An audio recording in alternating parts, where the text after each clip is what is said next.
মিনাল খাসিরিন। গভীর রাত, নিঝুম রাত, হাজারো মুসলমান নরনারী নিয়ে তোমার কালামের সূরাতুল বাকারার 277, 78, 79 নম্বর আয়াতকে সামনে রেখে আল্লাহ তাআলা যৎকিঞ্চিৎ কিছু কথা বলেছি। কাঙ্গাল ফিকারির মতো দুটো হাত পেতে আছে আল্লাহ তোমার দরবারে। গুনার দিকে নজর দিও না বান্দা, মনে করে তামাম জিন্দেগির গুনাহগুলোকে মাফ করে দাও। জনম দুঃখিনী মা, জনম দুঃখী বাপজান যারা চলে গেলেন, জিন্দেগির গুনাহগুলো মাফ করে দাও, কবরগুলোকে জান্নাতের টুকরা বানায় দাও। আব্বা আম্মার জন্য কি দোয়া তাও শিখিয়ে দিয়েছো। এখানে অনেক ভাই আছেন, হয়তো এরকমও থাকতে পারেন নিজের মার দাফন নিজে করেছেন, নিজের বাবার লাশ নিজের পিঠে বহন করে কবর পর্যন্ত নিয়ে চলে গেছেন।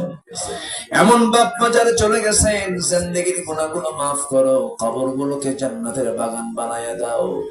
সবাই চক্ষু বন্ধ করুন, হাত একটু উঁচু করুন, আল্লাহ সেখানে আওয়াজ দিয়ে সবাই আমার সঙ্গে ঠোঁট মিলিয়ে মিলে জোরে জোরে বলুন, রব্বিরহামহুমা কামা রব্বায়ানি সগীরা, রব্বিরহামহুমা কামা রব্বায়ানি সগীরা।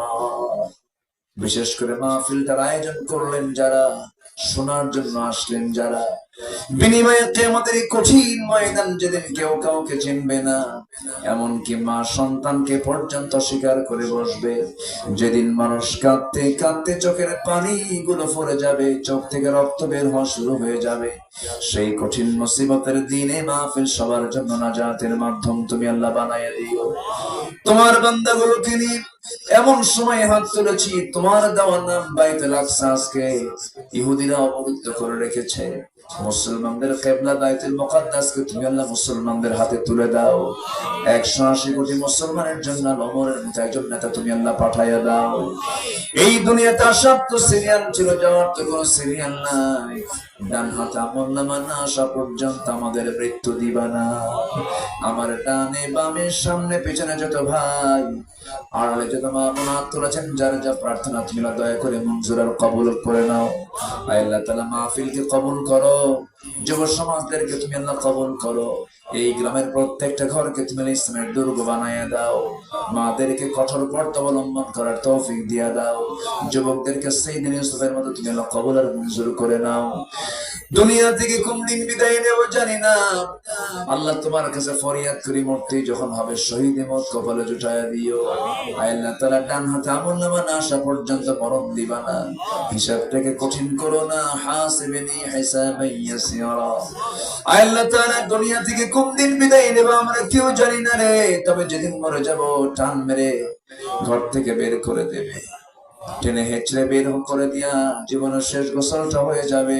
আল্লাহ এই তো দুনিয়া, জন্মের সময় উলঙ্গ হয়ে দুনিয়াতে এসেছি, জন্মের সময় উলঙ্গ হয়ে দুনিয়াতে এসেছি, মরার সময় শুধু আমার সঙ্গে দেবে এক টুকরো কাপড়ের কাপড়। এই দুনিয়া থেকে আমরা কত স্বপ্ন বানাই, কিন্তু স্বপ্নের ফলাফল হলো এক টুকরো কাপড় নিয়ে আমি দুনিয়া থেকে বিদায় নেব। আল্লাহ গো, যেদিন দুনিয়া থেকে বিদায় নেওয়ার সময় হয়ে যাবে, বউ বাচ্চাগুলো কাঁদতে কাঁদতে তারা অস্থির হয়ে যাবে, মস্তিষ্ক হারায় ফেলবে।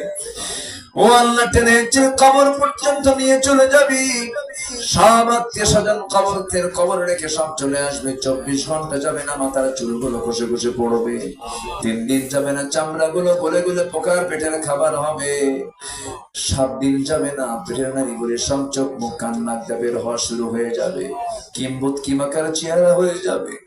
কত যত্ন নিলাম, সাবান দিয়া তেল দিয়া শ্যাম্পু দিয়া, সব মাটি খেয়ে ফেলবে রে। 3 মাস যাবে না, কবর খনন যদি করে দেখা হয়, কয়েকটা হাড় ছাড়া আমার আর কোনো অস্তিত্ব নাই। এই তো দুনিয়ার নিয়ম। সে অন্তিম সময় যখন চলে আসবে, জবানে জারি করে দিও লা ইলাহা ইল্লাল্লাহু মুহাম্মাদুর রাসূলুল্লাহ। আসসালামু আলাইকুম ওয়া রাহমাতুল্লাহ।